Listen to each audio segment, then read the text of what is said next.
நிகழும் வாழ்வின் நிகழ்வு சிலரின் சிந்தனைகளை இதுபோல் சிதைத்து விடலாம்.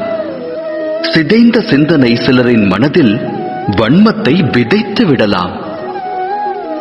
ஆனால் எதிர்காலம் மனிதனின் சிதைந்த சிந்தனைக்கு வழிவகுக்குமா?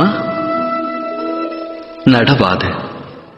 ஒருவன் உயர்ந்த ஓர் மலை சிகரத்தின் அடியில் நின்று அதன் உச்சியை அடைய முடியும் என்று நினைப்பதால் மட்டும் அவன் மன எண்ணம் நிறைவேறுமா?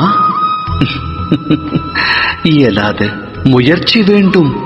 மலையின் சிகரத்தை அடைய முயற்சிக்கையில் தடைகள் உருவாகலாம். உருவாகும் தடைகளை உடைத்தெறிய தன் சக்தியையும் யுக்தியையும் பயன்படுத்தி உச்சியை அடைய வேண்டும். சூழலுக்கேற்ப வாழ பழக வேண்டும். வன்மம் அவன் மனதில் விருட்சமாக எழுந்தால்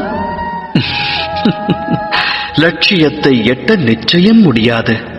இறைவனை மனதில் நிறுத்தி எதையும் தொடங்க வேண்டும். இது அனைவரின் வாழ்விற்குமான அறிவுரை அல்லவா? சத்திய நெறியில் வாழ்வதை விட்டு இருள் பற்றிய வழியில் பற்றுதல் கொண்டால் மனிதனின் வாழ்வு அதன் பிறகு வெற்று புள்ளியாகும். அதோடு முற்றுப்புள்ளியாகும். வாழ்வில் அனுபவம் கற்றுத்தரும் பாடம் இது. அப்படியென்றால் வாழ்வின் பாதை எதுவாக வேண்டும்? அமைதியும் நிம்மதியும் மற்ற இருளான பாதையா, இல்லை ஒளி பொருந்திய இறைவனின் மார்க்கமா? சிந்தித்து தேர்ந்தெடுங்கள்.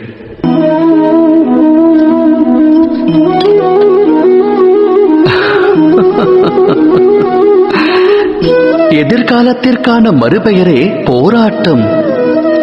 இன்று மனதில் தோன்றும் ஆசை நிறைவேறவில்லை என்றால் இதயம் அது எப்போது கிடைக்கும் என்று போராடும்.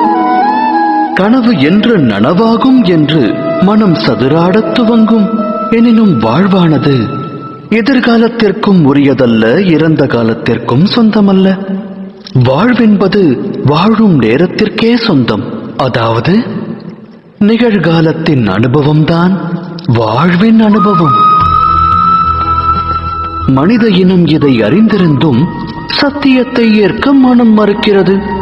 ஒன்று முடிந்தவை பற்றி எண்ணி மனிதன் மனம் நோகிறான். இல்லை, இனி நடக்கவிருக்கும் எதிர்காலம் குறித்தெண்ணி மனம் வேகிறான். இறுதியில் வாழ்வை தொலைக்கிறான். ஒன்றை உணர்ந்தால் நன்மை விளையும். நடக்கவிருப்பதை கணிக்க இயலாது.